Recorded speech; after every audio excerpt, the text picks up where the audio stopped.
Hello guys, ഇന്ന് നമുക്കൊരു പ്രോഗ്രാമുള്ള day ആണ് കേട്ടോ. അതിലുപരി ഞങ്ങൾക്ക് ഒത്തിരി സന്തോഷമുള്ളൊരു ദിവസവും കൂടെയാണ് ഇന്ന്. അങ്ങനെ നമ്മൾ രാവിലെ തന്നെ നമ്മുടെ ദേവിയമ്മയ്ക്ക് വന്ന് പ്രാർത്ഥിച്ച് അവിടുന്ന് പ്രസാദം എടുത്തുകൊണ്ട് ഇറങ്ങി. ഞങ്ങൾ ബോട്ട് കെട്ടി വന്ന് ഒന്നും കൂടെ മിനുക്ക് പണിയൊക്കെ ചെയ്തിട്ടോ. കാരണം 7:30 ബോട്ടേ പോകാനാണ് നമ്മൾ റെഡിയായി വന്നിട്ടുള്ളത്.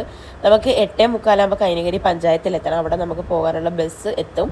അപ്പോൾ എങ്ങോട്ടാണെന്ന് ഞാൻ പറയാം കേട്ടോ. അങ്ങനെ നമ്മുടെ ബസ് വന്നു കേട്ടോ. 2 ബസ് ഉണ്ടായിരുന്നു. നമ്മൾ ഫസ്റ്റ് വന്ന ബസ്സിൽ കയറി കേട്ടോ. നമുക്ക് ഇന്ന് നമ്മളെ ആദരിക്കൽ ചടങ്ങാണ്. കൈനഗിരി കമ്മ്യൂണിറ്റി ഡെവലപ്മെൻറ്റ് പ്രൊജക്റ്റാണ് കേട്ടോ ഇത്. കൈനഗിരി പഞ്ചായത്തിലെ എല്ലാ വാർഡുകളിൽ നിന്നും കലാകാരന്മാരെയും കലാകാരികളെയും ഉൾപ്പെടുത്തിക്കൊണ്ട് ഒരു ക്യാമ്പയിൻ പോലെയാണ് കേട്ടോ നമുക്ക് ഈ പ്രൊജക്റ്റ് ഇന്നിവിടെ ചെയ്യുന്നത്. അങ്ങനെ നമ്മൾ ഫസ്റ്റ് സ്പോട്ടായ ചമ്പക്കുളം ബസിലിക്ക പള്ളിയിലാട്ടോ ആദ്യം എത്തിയത്. പള്ളിയെല്ലാം കണ്ടു നടന്ന് കാണാനും പ്രാർത്ഥിക്കാനും ആ പള്ളിയെക്കുറിച്ച് അറിയാനും നമുക്ക് സാധിച്ചു കേട്ടോ ഈ ഒരു ക്യാമ്പയിനിലൂടെ. അങ്ങനെ നമ്മൾ അവിടുത്തെ മീറ്റിങ്ങും കാര്യങ്ങളും എല്ലാം കഴിഞ്ഞ് നേരെ ബസ് വന്ന് കയറിയപ്പോൾ എല്ലാവർക്കും നല്ല രീതിയിൽ വിശക്കുന്നുണ്ട് ഗൈസ്.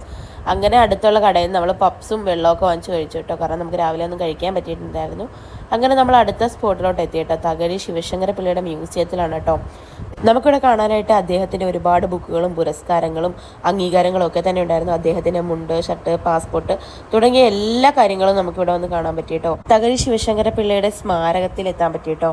നമുക്ക് അവിടുത്തെ മീറ്റിങ്ങും കാര്യങ്ങളും എല്ലാം കഴിഞ്ഞ് നമ്മൾ നേരെ അവിടെ നിന്ന് ഇറങ്ങി അടുത്ത സ്പോട്ടിലെത്തിയിട്ടോ. ഇത് കരുമാടിക്കുട്ടനെ കാണാൻ വന്നതാണ് കേട്ടോ. അവിടെ നമുക്ക് മീറ്റിങ്ങും കാര്യങ്ങളും നമുക്കതിനെക്കുറിച്ചുള്ള ഇതെല്ലാം ഉണ്ടായിരുന്നു. അതെല്ലാം കഴിഞ്ഞ് നമ്മൾ കുറച്ച് ദൂരം നമ്മുടെ ചക്കുളത്തുകാവ് അമ്പലത്തിലോട്ടാണ് പോകുന്നത്. അങ്ങനെ അവിടെ പാട്ടായി ഡാൻസായി ലാസ്റ്റ് നമ്മൾ അമ്പലത്തിലെത്തിയിട്ടോ. അങ്ങനെ അവിടെ എത്തിയപ്പോൾ തന്നെ ഭയങ്കര ചൂടിട്ടോ, പുറത്തിറങ്ങാൻ വയ്യ. അങ്ങനെ ഒരു കൊക്കക്കോളയൊക്കെ വാങ്ങിച്ചു കുടിച്ചു കേട്ടോ. വിളഞ്ഞു തിങ്ങും കേരളം. സസ്യശ്യാമളമായ ഈ രാജ്യത്ത് പല പുഷ്ടിയായ സാധനങ്ങൾ നമ്മുടെ കേരളത്തിൽ മാത്രമേ ഉണ്ടാകൂ എന്ന്. ഇദ്ദേഹം വളരെ നല്ലൊരു കലാകാരനാണ് കേട്ടോ, പറയാതിരിക്കാൻ പറ്റില്ല. അങ്ങനെ കറക്റ്റ് 1 മണിയായപ്പോൾ നമ്മൾ ഫുഡ് കഴിക്കാൻ കയറിയതാണ് കേട്ടോ. നമുക്ക് ഇവർ തന്നെയാണ് ഫുഡും കാര്യങ്ങളെല്ലാം പ്രൊവൈഡ് ചെയ്യുന്നത്. സോറി ഗൈസ്, നമ്മൾ ഫുഡ് കഴിക്കാൻ കയറിയപ്പോൾ തന്നെ ഫോൺ സ്വിച്ച് ഓഫ് ആയി പോയി. അതുകൊണ്ട് തന്നെ ഉച്ചകഴിഞ്ഞുള്ള വ്ളോഗ് എടുക്കാൻ പറ്റില്ല ഗൈസ്. നമ്മൾ കാവാലം, നാരായണ പണിക്കർ, അയ്യപ്പദാസ് തുടങ്ങിയ പല പ്രമുഖരുടെയും വീട്ടിൽ പോയിരുന്നു, മ്യൂസിയത്തിൽ പോയിരുന്നു. നമുക്കൊന്നും ഷൂട്ട് ചെയ്യാൻ പറ്റിയില്ല. അത് കഴിഞ്ഞ് എല്ലാം കഴിഞ്ഞ് ലാസ്റ്റ് നമ്മുടെ പ്രോഗ്രാമുകൾ ആരംഭിച്ചു കേട്ടോ. പല കലാകാരാണ്, പല രംഗത്ത് നിൽക്കുന്നവർ. അത് പ്രായമന്യേ എല്ലാവരും ഒത്തുചേർത്തുകൊണ്ട് ഇണക്കിയ ഒരു പ്രോഗ്രാം ആയിരുന്നു കേട്ടോ. ഇത് അടിപൊളിയായിരുന്നു, പറയാതിരിക്കാൻ പറ്റില്ല. അങ്ങനെ ലാസ്റ്റ് നമ്മുടെ പരിപാടിയും കഴിഞ്ഞു. നിങ്ങളുടെ ഈ പ്രോഗ്രാമിനെ വിശേഷിപ്പിക്കാൻ എനിക്ക് വേറെ വാക്കുകളൊന്നും കിട്ടില്ല. നന്ദി കൊണ്ടൊറ്റ വാക്കില്ല, അത് തീരുകയില്ല. എങ്കിലും ഇവിടെ ഇങ്ങനെ ഇത്രയും നല്ലൊരു പ്രോഗ്രാമിന്റെ ഭാഗമാവാൻ ഞങ്ങൾക്ക് സാധിച്ചതിൽ ഒത്തിരി സന്തോഷമുണ്ട് കേട്ടോ. അങ്ങനെ നമ്മുടെ ജിസ് ബസ്സിൽ കയറിയപ്പോൾ തന്നെ ഉറങ്ങിപ്പോയി.